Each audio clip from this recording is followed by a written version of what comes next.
Hai semuanya, ketemu lagi bareng Mihu di sini.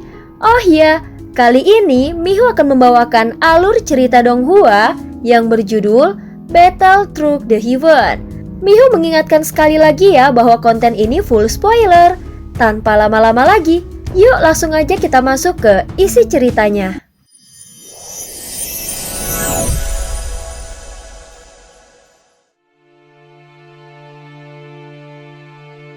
Melanjutkan dari kisah sebelumnya. Sebelumnya Xiaoyan sedikit terkejut dengan imbalan memurnikan pil tingkat transendensi. Namun meskipun dengan hadiah yang besar, jelas memurnikan pil tingkat transendensi tidak semudah membalikkan telapak tangan. Aku bisa mencoba untuk memurnikannya, namun aku tidak terlalu yakin bisa berhasil. Berikan saja buah yin yang kembar yang sudah rusak itu padaku. Mungkin masih ada cara untuk menemukan solusinya, ucap Xiaoyan berkata pelan. Demi warisan dari 3 tubuh klan Yuan Shen dan untuk bisa segera menyempurnakan avatar Yuan Shen-nya, dia memang harus melakukannya. Jika berhasil, maka dia benar-benar bisa menembus batas dan mencapai ranah kuno dari klan Yuan Shen sejati. Namun buah yin yang kembar atau yang disebut juga buah yin yang suangseng yang dimiliki nomor 7 telah kehilangan khasiatnya. Tentu saja Xiaoyan memahami hal ini. Dia juga tidak benar-benar berniat mencari buah ini kembali. Lagi pula, saat ini dia tidak punya cukup waktu. Yang terpenting dia bisa memiliki buah itu. Kemudian dia ingin melihat apakah ruang spiritual di dalam pagoda emas bisa menumbuhkannya kembali. Terima kasih. Aku akan berusaha semaksimal mungkin untuk memurnikan pil ini. Setelah mengatakan ini, percakapan mereka pun berakhir sampai di sini. Bahkan setelah keluar dari alam dewa kekacauan dan kembali ke dunia nyata, Xiaoyan hanya bisa tersenyum pahit. Dia mendapati kultivasinya masih dalam kondisi tersegel. Dunia juga diselimuti oleh kekuatan tak kasat mata yang menghalangi pemulihan kultivasinya. Setelah Xiaoyan kembali dari alam dewa kekacauan, nomor 7 segera menyerahkan semua bahan obat yang dibutuhkan untuk memurnikan pil yin yang suanseng kepada Xiaoyan melalui transmisi spiritual khusus. Namun demi keamanan, Xiaoyan tetap menggunakan kekuatan jiwanya untuk memindahinya sekali lagi dan memastikan tidak ada tanda atau jejak yang tersembunyi. Setelah yakin aman, dia pun mengeluarkan buah yin yang suanseng yang sudah rusak. Ternyata dia menemukan di dalamnya ada sesuatu yang tersegel. Dan itu merupakan sebuah tubuh guru dari sekte sensi yang telah lama tidak diketahui keberadaannya. Xiaoyan segera memindai dengan seksama dan menemukan bahwa tubuh makhluk abadi itu benar-benar kosong tanpa jejak jiwa. Namun tubuh itu dulunya milik seorang ahli kuat yang setara dengan tahap ketiga seperti dirinya sekarang. Tanpa berpikir panjang, jiwa Xiaoyan pun pergi memasuki ruang lingsu di dalam pagoda emas. Di sana ada berbagai macam tanaman obat yang tumbuh subur.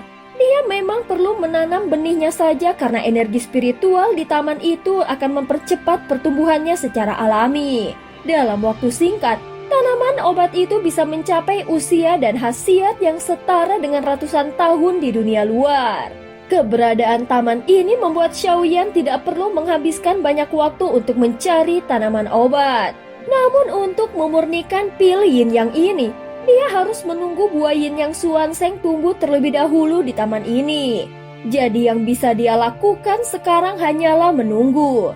Namun sambil menunggu, dia memanfaatkan waktunya untuk lebih dulu memurnikan sisa bahan obat lainnya. Walaupun jumlah tanaman obat tingkat tinggi yang dibutuhkannya tidak banyak, tetapi penggabungannya cukup rumit. Xiaoyan segera mengendalikan apinya dengan sangat terampil dan mulai memurnikan pil. Dengan menyediakan bahan-bahan lainnya lebih awal, maka setelah buah yin yang matang, waktu yang dibutuhkannya akan jauh lebih singkat. Selama kultivasinya masih dalam kondisi tersegel, Xiaoyan mencurahkan seluruh waktunya untuk memurnikan pil tanpa henti. Waktu berlalu dengan cepat. Akhirnya satu persatu anggota tim Fearless keluar dari tempat pelatihan mereka. Kemudian Ye Beijing membawa semua orang menuju tempat Xiaoyan berada. Saat melihat Xiaoyan, Xiao Yueli segera bergegas menghampiri dan menatap Xiaoyan dengan penuh kekhawatiran. Dia tidak punya minat untuk berkultivasi dan memang tidak ada yang bisa dikultivasikannya di tempat sebelumnya. Namun karena mengikuti perintah ayahnya, selama ini dia hanya menjaga semua anggota tim Fearless. Ayah, bagaimana dengan kultivasimu? Xiao Yueli langsung bertanya dengan cemas. Tenang saja, ini hanya tersegel untuk sementara. Nanti juga akan pulih, jawab Xiaoyan sambil tersenyum. Dari pertarungan sebelumnya dia mendapatkan banyak hal. Kemajuan dalam kultivasi terkadang tidak bisa hanya mengandalkan pelatihan. Saat ini kultivasinya justru berkembang karena berbagai pengalaman dan pertempuran. Para ahli yang mencapai tingkat keabadian para dewa jelas telah melalui ujian hidup dan mati yang tak terhitung jumlahnya dalam rentang waktu yang sangat panjang. Barulah mereka bisa menembus batas. Kemajuan Xiaoyan dalam kultivasi sudah sangat mengejutkan. Bahkan kekuatannya kini telah mencapai tingkat ketiga dari keabadian para dewa. Ketika Xiaoyan hendak bertanya pada Ye Beijing tentang berapa lama lagi segel ini akan bertahan, tiba-tiba dia mendengar suara retakan dari dalam tubuhnya. Dia langsung menyadari bahwa kekuatan tak kasat mata yang menyegel kultivasinya akhirnya menghilang. Seketika tubuh Xiaoyan memancarkan tekanan spiritual yang dahsyat, lalu menyebar ke sekeliling dengan kekuatan besar. Namun anggota tim Fearless tidak merasakannya karena secara alami Xiaoyan melindungi mereka. Segera aura yang terpancar mulai mengalir kembali. Saat Xiaoyan merasakan fluktuasi kekuatan yang datang dari sekelilingnya, tubuhnya seolah seperti pohon kering yang kembali memperoleh kehidupan. Dari segala penjuru kehampaan, energi tanpa batas seakan menyerbu dan berkumpul ke arahnya dan menembus setiap pori-pori tubuhnya. Sebelumnya kekuatan tak kasat mata yang menyegel kultivasinya membuatnya seakan terasing dari dunia ini. Namun kini dia telah kembali dan menjadi anak pilihan dari alam semesta. Dengan aura agung yang terpancar darinya, dalam sekejap Xiaoyan berhasil memurnikan dirinya sepenuhnya. Saat waktu belum sampai setengah hari, Xiaoyan telah kembali ke puncak kekuatannya.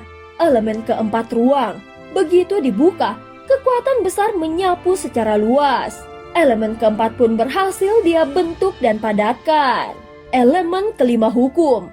Hukum bisa menghancurkan 10.000 teknik, ucap Xiaoyan dengan mantap. Begitu suaranya menghilang di kedalaman jiwanya, darah klan Yuanzhen yang tersegel kembali bersinar terang. Darah dan vitalitasnya melonjak hebat dan dalam waktu singkat, dia berhasil membentuk elemen keenam. Lalu ketujuh, tubuh fisiknya juga berhasil melampaui batas memasuki ranah esensi Qi klan Yuanzhen. Sebuah bentuk yang bahkan melampaui tingkatannya sebelumnya. Xiaoyan tidak mengandalkan kekuatan bintang seperti avatar Yuanzhen lainnya. Namun kekuatan yang membuat tubuh aslinya menembus batas berasal dari kampan itu sendiri. Tidak diketahui dari mana dia mengambil energi, namun dia mampu langsung menyerap dari kampan tanpa perantara. Elemen keenam, jiwa. Memurnikan jiwa kuasai segalanya. Jika dia bisa mendapatkan jiwa transendensi, maka pencapaian Xiaoyan kali ini benar-benar luar biasa. Kekuatan jiwanya telah menembus batas dari ranah biasa menuju tingkat transendensi yang menjadi suatu titik puncaknya.